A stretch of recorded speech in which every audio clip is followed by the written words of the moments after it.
ઓમ તત્સત પરમાત્માય નમઃ સદગુરુ મહારાજનો છે. હવે આપણે આગળ જોઈએ તો આ તમામ જગત એ તર્કો અને સંશયોથી ભરેલું જ છે. એમાં એક ભાઈનો એવી દલીલ છે કે હાલના કળિયુગમાં જ્ઞાન એવું કોઈ જગ્યાએ છે જ નહીં, કોઈ જ્ઞાની પુરુષ નથી. અર્થાત જ્ઞાન કોઈને થયું છે જ નહીં. તો વાસ્તવમાં આ વિષય કોઈ વ્યક્તિગતને ઉતારી પાડવા માટે લીધો નથી.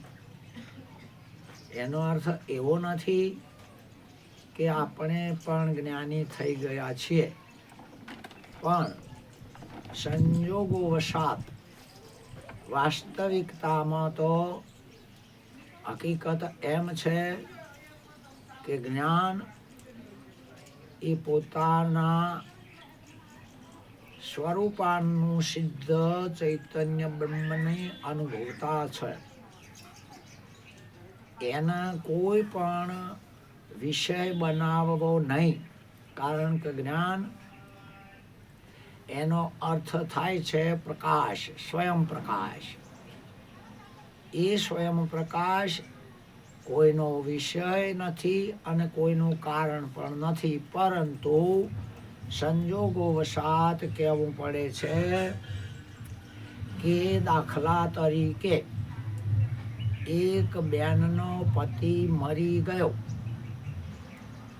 અથવા તો કોઈ પણ બાઈને વસ્તાર થતો નથી, તો એનો અર્થ એવો ના માની લેવો કે બીજી બધી જ બાઈઓ રોડેલી થઈ ગઈ, અર્થાત બીજી બધી બાઈઓ વજણીઓ જ છે. આવો અર્થ કરી લેવાય નહીં. એનો અર્થ એમ છે કે આપણો જ્ઞાન તરફ કોઈ વૈરાગ્ય, અભ્યાસ કે હકીકતનો લમણો જ નથી. એનો અર્થ એમ ના કરી લેવાય કે જગતમાં જ્ઞાન નથી અથવા કોઈ પણ જ્ઞાની પુરુષ નથી. આવા આપણા પૂરેપૂરી તપાસ વગરના નેગેટિવ વિચારો છે. એટલા માટે એના માટે પહેલા આપણે એના અધિકારી બનવું જોઈએ. પણ જો આપણે અધિકારી ના બન્યા હોય તો આપણે કોઈ પણ વસ્તુની કિંમત, કદર સમજી શકવાના નથી. જ્યાં સુધી આપણા પાસેથી આપણે વિષયોને તિલાંજલિ ના આપીએ, અભાવ દ્રષ્ટિ ના થાય, ત્યાં સુધી આ વાત ઘેર બેસતી નથી. જેમ ગેંગો એટલે ગમઠી ભાષામાં એને ઉચેડિયું કહેવાય. હવે એ ગેંગો વિષય સિવાય રહી શકતો નથી અને એ વિષયની ગોળી સિવાય એને ચેન પણ પડે નહીં. કોઈ પણ ટાઈમે હોય પણ એના પગમાં વિષય હોય ને હોય, મળની અથવા તો દુર્ગંધ મારતી ગોળી જ એને પ્રિય લાગે છે.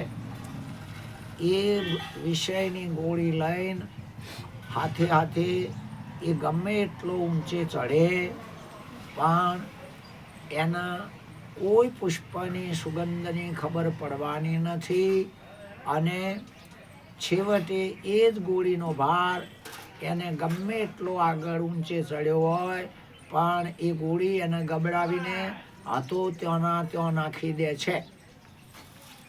એટલા માટે જ્ઞાન નથી એવું નહીં. આપણી દ્રષ્ટિ, આપણી સમજણ, આપણો અધિકાર, અગર તો આપણી સુરતા એટલી કક્ષા સુધી પહોંચી શકતી નથી.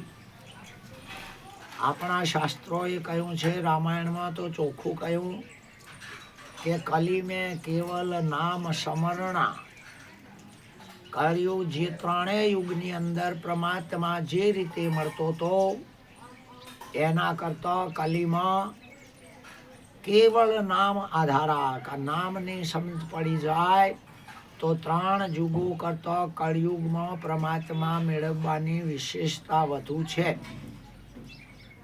હા, રામાયણ પણ કહે અને મહાભારત પણ કહે છે કે ગાયના શેગડાની અણી ઉપર રઈનો દોણો ઠર, આટલી ઘડી પણ જો સ્થિરતા આવી જાય તો પરમાત્મા અગર તો આ જ્ઞાન કોઈ અશક્ય બાબત અગર તો સમયનો વધારો કરાવતી નથી, તાત્કાલિક આંખના પલકારાના 6ઠ્ઠા ભાગમાં પ્રાપ્ત થઈ જાય છે.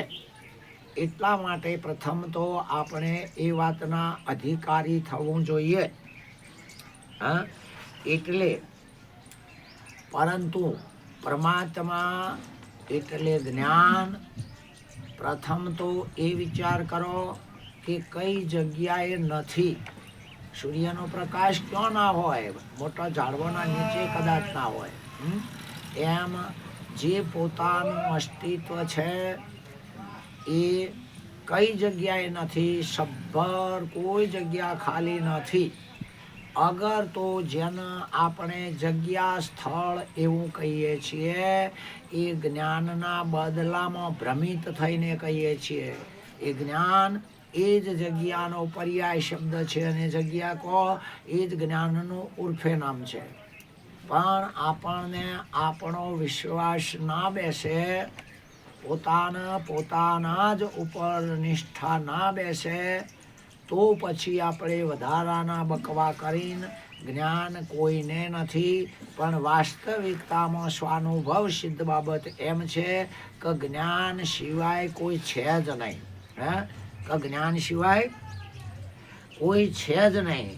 આમાં કોઈ પણ જ્ઞાની પુરુષ હોય, કોઈ પણ સંત હોય, કોઈ પણ સાધુ સંત દરવેશ સંન્યાસી ચાહે તો XYZ, એનામાં જ્ઞાન નથી આવી આપણી અધૂરી બોલે છે. હા, કારણ કે આપણે જ્યાં સુધી માલમાં વખારમાં બજારમાં બંબીઓ મારતા શીખીએ ત્યાં સુધી આપણને માલની ખબર પડવાની નથી. કોનામાં કેટલું છે, કોણ કેટલું જાણે છે, કોણ શું કરી શકે છે. આવા ઈરાદાથી આપણે ફરફર કરીએ તો કબીર સાહેબ પણ કહે છે કે જ્ઞાન વગર ગોરખ અથડાયો, મળ્યા કબીરને ભાન થયું. હા, ઠીક છે, 2 પાત્રો લીધો છે દ્રષ્ટાંત પુત્ર. એનો અર્થ એવો નહીં કે આપણે એમના સમયની કબીર સાહેબના સમયની એકતા કરીએ. તો એકતા એવી રીતે થળની ને વ્યક્તિની એકતા કરવા જઈએ અને કાળની એકતા કરવા જઈએ તો એનો અર્થ એ જ થાય છે કે આપણને જ્ઞાનની સમજણ પડી નથી. માટે મહાપુરુષોએ કીધું છે કે જેના દિલના દોષ ટળ્યા નથી, વાલો એને છેટા છે.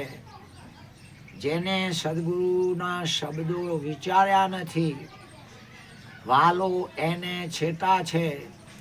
પણ જેને શાસ્ત્ર સંત સદગુરુના શબ્દો ઘેડ બેઠી છે એવાને પ્રભુ ભેટ્યા છે. માટે વિચારવાનું કે આપણે આપણી ગરજ દાસાતણ હોય જ નહીં આપણામાં તો બધી જગ્યાએ પરીક્ષા કે તપાસ કરવા માટે જતા હોય તો જ્ઞાન થવાનું જ નથી. બાકી જ્ઞાન એ થવાનો વિષય નથી. આ જ્ઞાન કોઈ કાળ, વસ્તુ અથવા તો જગ્યાને આધીન નથી. એ સર્વાધાર પોતે નિરાધાર છે જ. એટલા માટે ગીતા પણ કહે છે કે હે અર્જુન, તારા જ વિષયો તારા શત્રુ બને છે, બહાર કોઈ શત્રુ છે જ નહીં.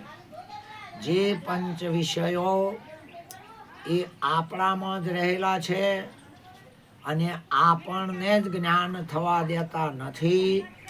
માટે એ વિષયોનો ત્યાગ કરવો જોઈએ. ઇતિ ત્રયમ તજ્જેત. આવું કૃષ્ણ પણ કહે છે કે જે કામ ક્રોધાદિ અહંકારાદિ વિષયો છે એને આપણે તિલાંજલિ નહીં આપીએ ત્યાં સુધી કોઈ દિવસ આપણા જ્ઞાનનો ઉઘાડ થવાનો નથી.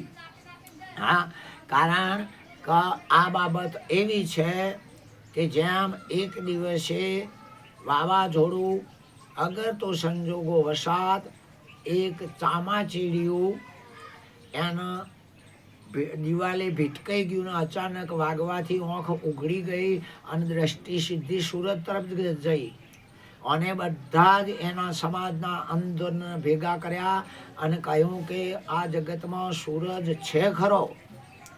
હા, આપણી જિંદગી આખી જઈ પણ મેં આજે સૂરજ જોયો. એમાં એમના સમાજનો આગેવાન જે ઘુવડ હતો એને આખી જિંદગી કાઢી પણ એને સૂરજ સાંભળ્યો જ નતો તો જોવાની તો વાત જ ક્યાં થઈ. પેલાને સામાન્ય ચામાચીડિયાની વાતને લઈને બધો સમાજ ઘુવડની આજ્ઞાથી એક થઈ ગયો અને એને પરેશાન કરવા લાગ્યો.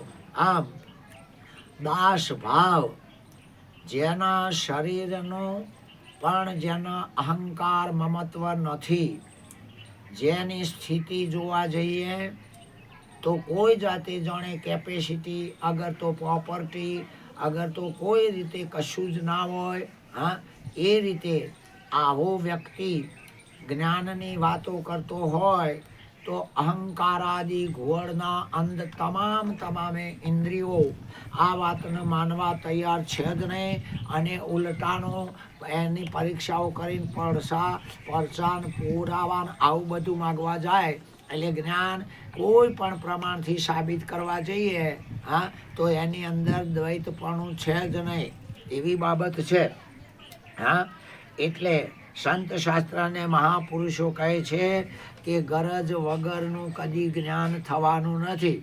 અરે વડીલોની વાત તો એવી છે કે ગરજે તો ગધાડાને બાપ કહેવું પડે. આપણે એ કહેવત અહીં ગોઠવી લેવાની નથી પણ સદગુરુ સંત શાસ્ત્ર મન અને ઈશ્વરની કૃપા ના થાય તો આપણને દ્રષ્ટિ આગળ હોવા છતાં હયાતમાન હોવા છતાં એ બ્રહ્મજ્ઞાન અગર તો જ્ઞાન એની સૂઝ નથી પડવાની અને એ આ દાસ ભાવ ના આવે ત્યાં સુધી બ્રહ્માદિક જીવોને પણ આ ઘેર બેહવી મુશ્કેલ છે. કારણ કે એક બે ચાર શબ્દો આપણે વાંચી લીધા અગર તો એક બે ચારના કોકના એમ કે વ્યાખ્યાનો સાંભળી લીધો હા અને જ્ઞાન થઈ જાય એવું બનવાનું નથી. કારણ આગળ દાખલા તરીકે એક વાવાઝોડું સમુદ્રમાંથી જેમ ઉપડે અને એ અધીના વંટોળિયાના રૂપમાં એક બે ત્રણ ચાર છોટા પાણીના પડી જાય તો એ પાણીના છોટોથી અધીના છોટોથી ડોંગેર કદી પાકવાની નથી. કારણ કે એને હેગડા ઠઠ પાણી જોવે. હા ઠીક છે, લહણ કોથમી એમાં પાકી કે હા એમ જ્ઞાન મને થઈ ગયું છે. આવું તો લહણ કોથમીના ધંધા છે. બાકી જ્ઞાન વસ્તુ હેગડા ઠઠ એટલે બિલકુલ વૈરાગ ત્યાગ અને અભ્યાસ વત્તા સંત શાસ્ત્રોનો સંગાત અહોરનિશ હોય એવું હેગડા ઠઠ સત્સંગ ભરપૂર હોય તો જ આ બાબતનો ઉઘાડ થાય એમ છે. હા, અને આવા કોથમી લહાનો આટલો બધો વરસાદ પડે તો એ તો હળી જવાનો છે ને. હા, માટે એવા પુરુષોને કરોડો વાર નમસ્કાર છે. હા, એમને એ જ ખાનદાની છે. કારણ કે એ લોકો પોતાના સમાન વિશ્વને કરવા માગે છે અને શાંતિથી આ જગત સંપીને સુખપૂર્વક રહે આવી એવા જ્ઞાની પુરુષોની ભાવનાઓ હોય છે. હા, કારણ કે જે વ્યક્તિ જેમ છે અને એમ કહેવામાં કોઈ દોષ નથી. કારણ કે કોણીઓ હોય ને કોણીઓ જ કહેવાય ને બીજું કશું કહી શકાય નહીં. હા, એટલા માટે સમજુ પુરુષો કહે છે કે કોણીઓ તો સજ હવે એને કોણીઓ કહેવાની કોઈ જરૂર જ નથી. એમ અવિદ્યાનું બળ તો સજ હવે એને અજ્ઞાની કહેવાની કોઈ જરૂર નથી. વડીલો કહેતા હતા કે મગ્ન કદી મરી કહેવાય નહીં. કારણ કે મગ એ તો મગ જ છે, હા, એમ જળ એ તો જળ જ છે, અહમ એ તો અહમ જ છે, હા, અને મિથ્યા એ તો મિથ્યા જ છે. એને કોઈ દિવસે જ્ઞાન અગર તો પરમાત્મા ના કહેવાય એટલે ના કહેવાય. પરમાત્મા અગર તો જ્ઞાન, જ્ઞાન એ તો જ્ઞાન જ છે, હા. અને બાકીનું બધી સાબિતીઓ બાબીતીઓને જે કોઈ કહેતા હોય આ જગતની નક્કલ છે, એ બનાવટ છે, એ જ્ઞાન નથી, હા. એટલે જેમ એક કાપડ ભલે લોબું હોય, તમે કોઈ પણ કાપડ 10 મીટર છો ને લોબું રહ્યું, હા, પણ એનો 56 ઇંચનો જબ્બો સીવડાવવા જાઓ તો એ દરજી અખર તો એ કારીગર એમ કહે છે કે ભાઈ જબ્બો બને નહીં કાકા, પેલા કે 10 મીટર છે ને, હા, કે મીટરમાં ભલે લંબાઈમાં પહોળું રહ્યું પણ આનો પનો પોખતો નહીં. જે કાપડમાં પનો નથી એ કાપડનો લોબો જબ્બો થવાનો નથી. એમ આપણે બધી વાતો કરીએ, ગમે તેવાના દાખલા દ્રષ્ટાંત દલીલ આપીએ, પણ જ્ઞાન નથી. કોઈ જગ્યાએ જ્ઞાન જ નથી, કોઈ જ્ઞાની નથી. આવું થતું હોય તો એનો અર્થ એ જ છે કે આપણો પનો પોખતો નથી. જેનો પનો પોખતો નથી એ બીજાને વગોયા વગર રહેવાનો નથી. માટે જ્ઞાન નથી એવો નકારાત્મક શબ્દ કોઈ જગ્યાએ લગાવાય જ નહીં. દાખલા તરીકે એક જગ્યાએ એક ભાઈએ પોતાનો એમ કે ઘોડાના સોદાગરે પોતાના ઘોડો વેચવા કાઢ્યો. ત્યારે ઘોડાને વેચવા ઘણા બધા આવ્યા. એમાં એક વ્યક્તિ પહેલામાં પહેલો કીધું કે ઘોડો કેટલાનો? કે ભાઈ આ તો લાખનો. પેલો કે હું બેસીને ઉપર સવારી કરું અને પછી મને યોગ્ય લાગે તો લઉં, હા. એ ઘોડાનો સોદાગર કહે છે કબૂલ છે, જાઓ બેહો. આ ભાઈ બેસી ગયા ઉપર, હા. પેગડામાં પગ ઘાલીને જેવું હાથમાં એનો ચોકડું પકડ્યું એવો જ ઘોડું અને એ ભાઈ બે પડ્યો ભૂંય. એના એ જગ્યાએ જ ભૂંય પડ્યો. એટલે એ તો પડીને એક બાજુ જઈને ગરમ થઈ ગયો કે તમે મફત આપો, બિલકુલ મફત, પણ આ ઘોડું લેવાય નહીં. એના એ જ ઘોડા ઉપર બીજો ભાઈ આવ્યો. કેટલામાં આપ્યું? પેલો કે ₹1,00,000 રૂપિયામાં, હા. એને નજર આગળ પડતો તો જોયો જ છતો હોય તો કે ચલો હું ઉપર બેહું અને હું એક રવાલ કરું, સવારી કરું, મને યોગ્ય લાગે તો લઉં. એ પણ બેસી ગયા, હા. બેઠા એવા જ હાથમાં પેલું ચોકઠું, હા. અને પેલું પેગડાની રવાલ એક અડી ના અડી, હા, ઘોડાને એની પગની પાની અડી ના અડી અને ઘોડું ઉપડી ગયું. 20, 25, 50 કિલોમીટર જઈને થોડી જ વારમાં પાછું આવ્યું. હવા બેહનારો માણસ ભૂતરીને કહેવા માંડ્યો કે બોલો ₹1,25,000 રૂપિયા માગો પણ આ ઘોડાને મારે લેવાનું છે, જતું કરવાનું નથી, હા. તરત જ પેલો ભાઈ બોલ્યો કે ₹1,25,000 કઈ રીતે આપો છો? પેલો કે ઘોડાનો સોદાગર બોલ્યો કે ભાઈ તમે ઘોડાના અહવાર નહીં, તમને ખબર જ નહીં કઈ રીતે બિહાય, હા. અને આ માણસ ઘોડાનો સવાર છે. એમ ઘોડા એ તો સવારનો જ હોય, ઘોડાનો સવારનો જ હોય અને લોઢા એ બધો લુહારનો જ હોય, હા. જેને જે અનુકૂળતા આવતું હોય એ જ એને અનુકૂળતા આવે. માટે જ્ઞાન નથી થતું એનું એક જ કારણ છે. કોને કોને ના થાય? મહાપુરુષે કામી તરે, ક્રોધી તરે, લોભી તરત જ જાય, પણ એક વચન હીણો ના તરે. કરો કોટી ઉપાય. અવળો જેનો અંતઃકરણ એને જ્ઞાન ના થાય, અચેતને ઉપદેશ ના લાગે, ભલે શિવ બ્રહ્મા સમજાવે. આગળ પણ ઘણું બધું કીધું છે કે જેને કબૂદ્ધિમાં મોડેલા કોણ સંગતો એને શું કરે? જેનો અહંકાર અને પોતાનું કોઈક છે, હું કોક છું, હું કોક જાણું છું, મને કોક આવડે છે, અગર તો હું મોટો છું, અગર તો આટલું લઈને આટલું જ્ઞાન લઈ લઉં પછી આખી દુનિયાને હલાવી નાખું. આવા જુદા જુદા જેના બુદ્ધિની અંદર ભેદ પડેલા છે, બુદ્ધિ મલિનતાવાળી છે, અને કોટી ઉપાય કરીએ પણ કદાપી એને જ્ઞાન થવા જોગ નથી. ઓમ તત્સત. પરમાત્માએ સદગુરુ મહારાજનો જય.